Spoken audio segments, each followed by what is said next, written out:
Okay, we learned the 3 most common payment methods. Now let's discuss how to send an invoice. Regarding of the payment method, in order to complete the invoicing process, you will need the following items: rate confirmation, signed bill of lading, check for lumper fee payments if applicable. So if the driver did pay for a lumper, ask him to send you a photo or a scan of the check. And of course the invoice itself. Now, how do we know where to send it? Usually you will check on the rate confirmation. I found yet another old rate confirmation in my email and I'll use it to demonstrate. Okay, so here's a sample rate confirmation I found that we're going to use for invoicing, and here is a sample invoice I've prepared for you guys. I mean, it's as simple as it gets. Honestly, you can get any other invoice template if you want, or create your own. It's up to you, but this one works just fine. So what do we have here? Your company, that's where you put the name of the carrier that you're working with right now, on behalf of whom you're submitting this invoice. So if I'm working with my customer's Dimitri Logistics, that's what I'm going to put. When I'm working with the next customer, I'll just put a different name over here. And I have to fill out the address and the phone number. And then invoice submitted on, we can see here, let's see this rate confirmation. What do we have? This is a rate confirmation from Three Rivers Logistics, picking up in Elizabeth, New Jersey, delivering in Bolingbrook, Illinois. I can see that this one is delivering on 22nd of January 2021. So that, I would imagine, would be the date when I'm submitting this invoice. So I can very quickly put here 2021. So that would be the date when the invoice is submitted. And then invoice 4, name, company name, street address.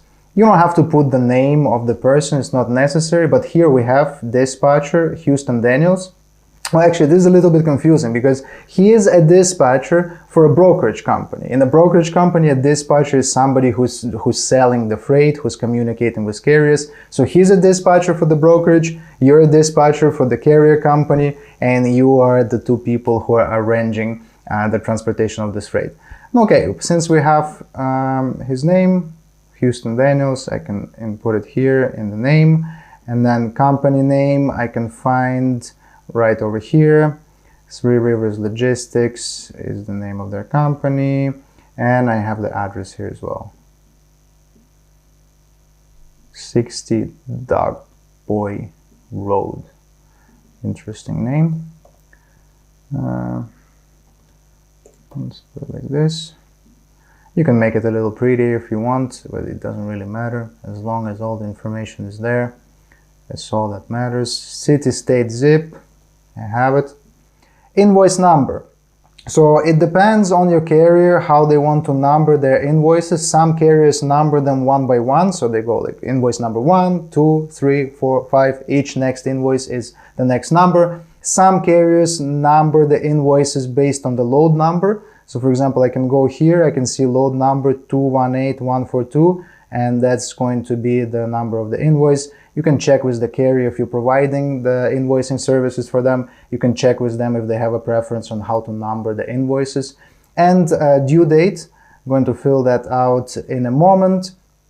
And then a description, load number. Once again, I can actually input the load number here as well. It's okay if the number is shown multiple times, it's not a problem. Price. How much was this load paying? Let's check. I didn't actually check. Where is it? Where is it? Oh, there you go. $1,400 is amount to invoice. So this load is paying $1,400. So total price. This has formulas. So you do not actually put the total price, you put units, so quantity 1. We moved 1 load for them. Sometimes you're going to be submitting multiple invoices. You can put multiple loads in one invoice if you want. I don't usually do it, but some people do it. And unit price is 1,400. There you go. Total price came to 1,400, and that's our subtotal. If we have any additional charges, so maybe added detention, added layover, I don't know, added lumper fee payments, we can put that in the additional charges, and then the formula will calculate the total price for us. Any notes? if any notes are required, and for the due date. So now we've pretty much filled out the whole invoice, and now we need to see where do we send it and what's going to be the due date for the payment.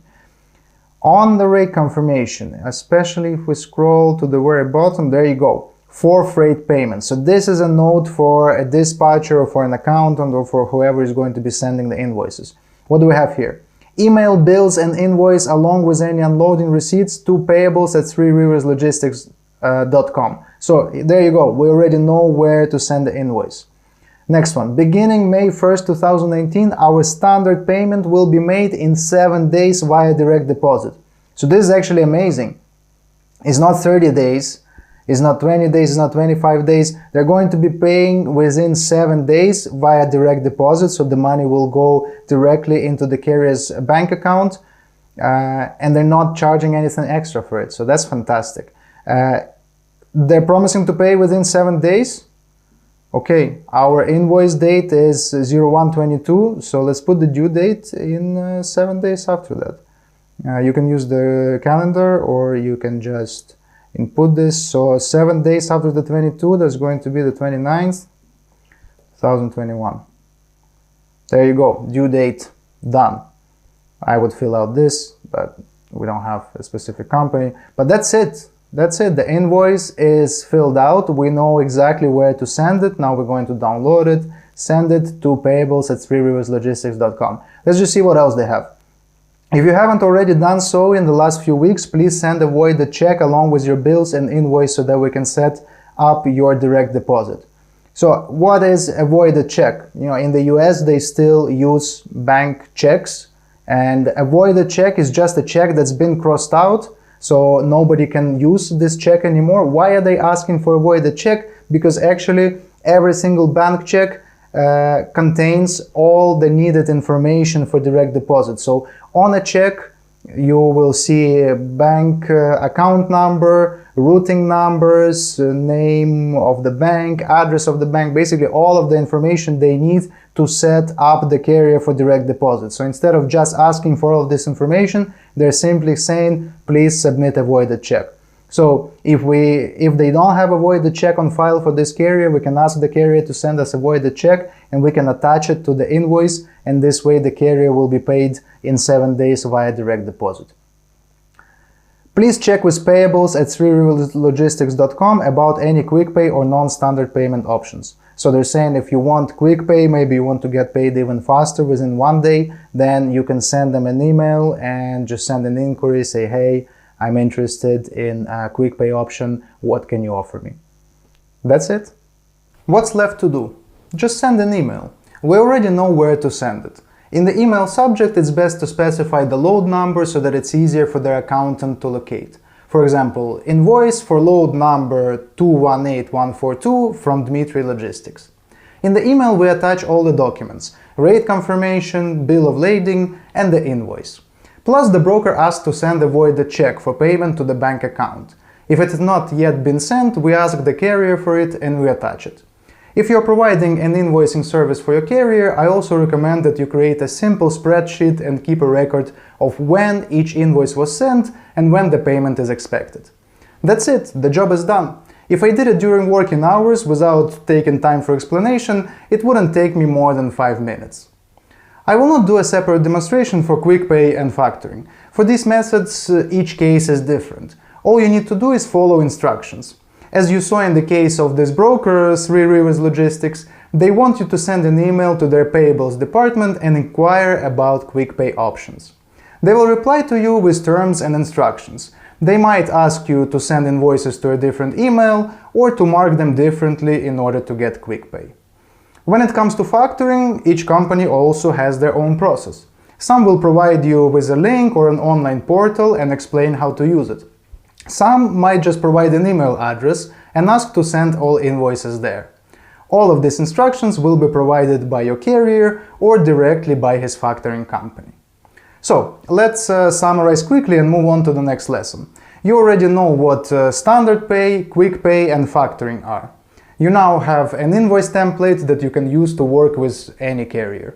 Now you can safely say that you know how to issue transportation invoices and add this skill to your resume.